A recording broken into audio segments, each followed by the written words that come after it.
Bienvenue dans cette nouvelle édition du QG Weekend. Au sommaire, ce vendredi 22 novembre marquait le dernier jour de Choguel Maïga à la primature malienne. Démis de ses fonctions par le président de la transition Assimi Goïta, le désormais ex-chef du gouvernement a passé le témoin à son successeur, le général Abdoulaye Maïga, lors d'une cérémonie officielle. Nouveau gouvernement également à l'île Maurice. La nouvelle équipe gouvernementale menée par Navin Ramgoolam est composée de 24 ministres à prêter serment ce vendredi 22 novembre à la State House. Et puis libre circulation au Sahel, le Burkina Faso, le Mali et le Niger procèdent à la validation des documents de voyage de la Confédération AES. C'était ce vendredi 22 novembre lors d'une réunion qui s'est tenue à Bamako au Mali.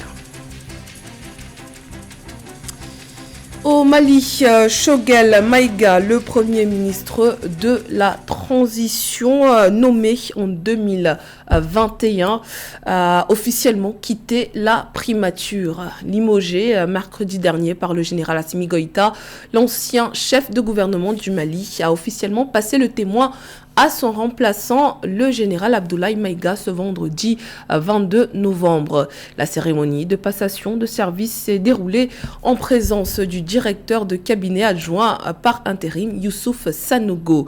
À noter qu'un nouveau gouvernement de 28 membres formé par le Premier ministre fraîchement nommé a été présenté dans la foulée. On y relève aucun changement majeur.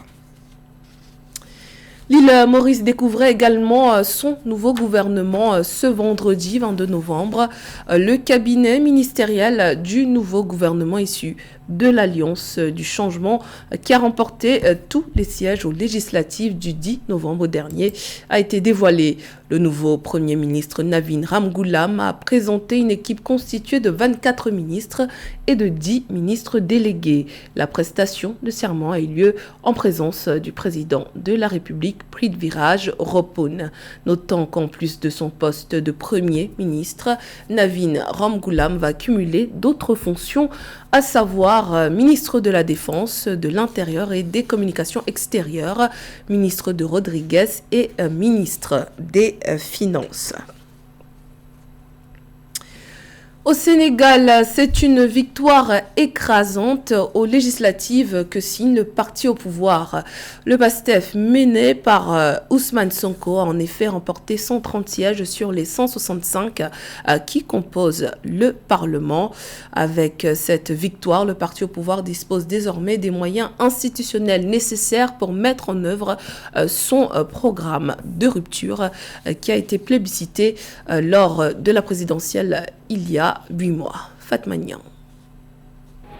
C'est officiel, le parti présidentiel PASTEF Les Patriotes remporte haut la main les élections législatives anticipées du 17 novembre 2024 avec 1 991 770 voix, soit 54,97% des suffrages exprimés. Le parti a décroché 130 sièges sur les 165 du Parlement, obtenant ainsi une majorité absolue selon les résultats provisoires proclamés jeudi 21 novembre 2024 par la Commission national de recensement des votes. Nombre d'électeurs inscrits 7 371 891. Nombre de bulletins nuls 26 326. Nombre de suffrages valablement exprimés 3 623 633. Parmi les 41 listes en lice, seuls 12 ont réussi à obtenir des représentants au sein de l'hémicycle. En combinant les résultats des listes nationales et départementales, la coalition Takku Wallu Sénégal, dirigée par l'ancien président Macky Sall, a remporté 16 sièges avec 14,67% des voix. La coalition Jàmm ak Njariñ, conduite par l'ancien premier ministre Amadou Ba, a décroché 7 sièges, tandis que Sàmm Sa Kàddu, menée par le maire de Dakar, Barthélémy Diaz, en a obtenu 3. La coalition And Nawlé a obtenu 2 sièges et les autres formations politiques ont chacune remporté un siège. Le président Amadou Ba, tête de liste de la coalition Jàmm ak Njariñ, l'avait indiqué, nous accepterons le résultat issu des urnes Et aujourd'hui, le seul gagnant, c'est le peuple sénégalais. Nous avons, fait notre devoir qui était de respecter la volonté populaire. C'est pourquoi nous ne ferons pas de recours. Le succès de PASTEF lors de ces élections législatives anticipées s'étend aussi bien qu'au niveau national qu'international. Le parti a remporté 40 des 46 départements du pays et 7 des circonscriptions de la diaspora. Au niveau national, PASTEF a dominé la majorité des départements à l'exception de Ranérou, Podor, Matam et Gossas, où des coalitions de l'opposition ont réussi à s'imposer.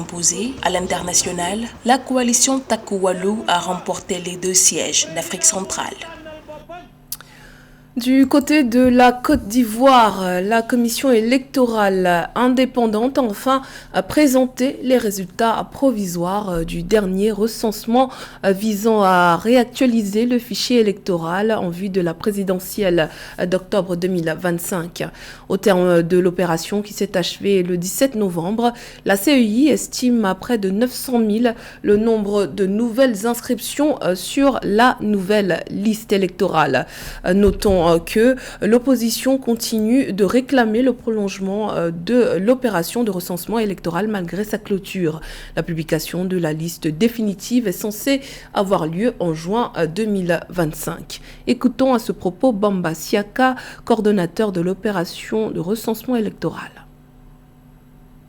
La commission électorale indépendante est heureuse de présenter les statistiques enregistrées sur le territoire national en attente d'intégrer celles de la diaspora. La catégorie 1, c'est-à-dire des personnes figurant sur la liste électorale sollicitant un changement de lieu de vote ou de modification de données personnelles. Il s'agit de 517 924 requérants, dont 283 419 hommes et 234 505 femmes.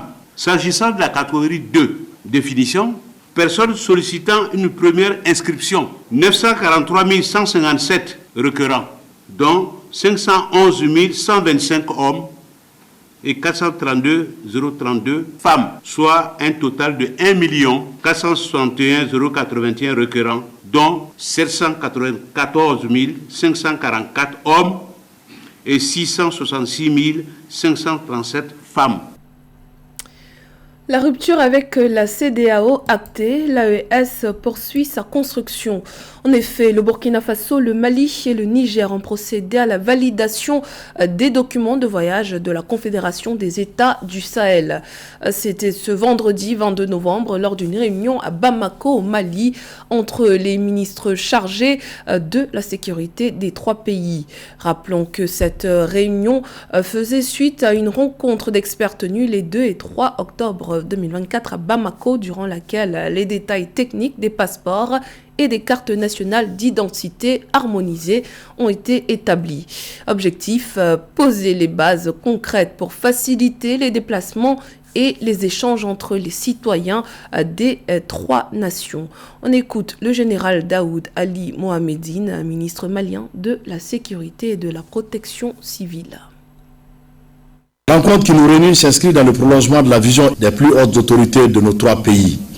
Dans le cadre de l'opérationnalisation de cette vision, le président en exercice de la Confédération des États du Sahel, son Excellence le général d'armée Assimi Goïta, a annoncé la mise en circulation des nouveaux passeports biométriques de l'AES lors de son discours du 15 septembre 2024, commémorant le 1er anniversaire de notre Confédération.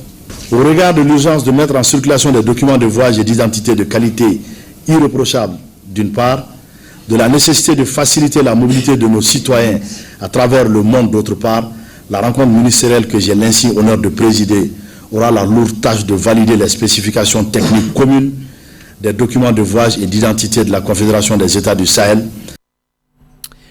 Entre 2023 et 2024, l'Afrique a connu des développements susceptibles d'affecter significativement ses dynamiques internes, mais davantage son rapport au monde. La persistance des conflits, les conséquences des chocs climatiques, les épidémies et l'inégale qualité des réponses africaines rappellent la fragilité des États. Ce constat, c'est celui que fait Maurice Simo Diom dans son ouvrage « L'État l'état de l'Afrique 2024, paru aux éditions Afredite. Un sujet signé Catherine Gambé. L'état de l'Afrique 2024, l'ouvrage signé Mauricie Mojom, est le premier jet d'une réflexion sur les rapports de force africains. L'ouvrage de 308 pages, présenté le 20 novembre 2024 à l'Institut des Relations internationales du Cameroun, signe un rendez-vous annuel qui consiste à mettre la profondeur historique et la vision prospective au service d'un système de connaissances sur l'Afrique, baptisé la perspective africaine de l'Afrique et du monde, dans l'objectif de changer le narratif sur l'Afrique. Les Africains que nous sommes avons le devoir, l'impérieuse nécessité de présenter nous-mêmes notre situation dans le monde. Il est inadmissible qu'aujourd'hui, nous nous référions aux ouvrages publiés par les autres pour savoir comment va l'Afrique et où va l'Afrique. La première édition du rendez-vous annuel de la géopolitique africaine commence par un volumineux dossier intitulé « La bataille de Niamey, l'année où le Sahel a confirmé sa révolution ». Les faits marquants de l'année 2023 sur le continent, Mauricie Mojom les situe dans cette partie du continent. D'abord, le coup d'État du 26 juillet 2023 qui a entre autres conséquences bouleversé les dynamiques du mix énergétique français, notamment en matière d'approvisionnement en uranium. Aujourd'hui, les Africains ont plus que jamais envie d'écrire leur propre histoire parce qu'en Mondovision, nous avons vu comment les chefs d'État africains ont été agressés, assassinés, alors qu'ils défendaient les intérêts de leur peuple. Donc, au cours des 20 dernières années, quelque chose s'est passé et pour accompagner cette dynamique, nous sommes là pour expliquer ce qui s'est passé, pour dire voici le lien entre la guerre en Libye et puis la révolution du Sahel.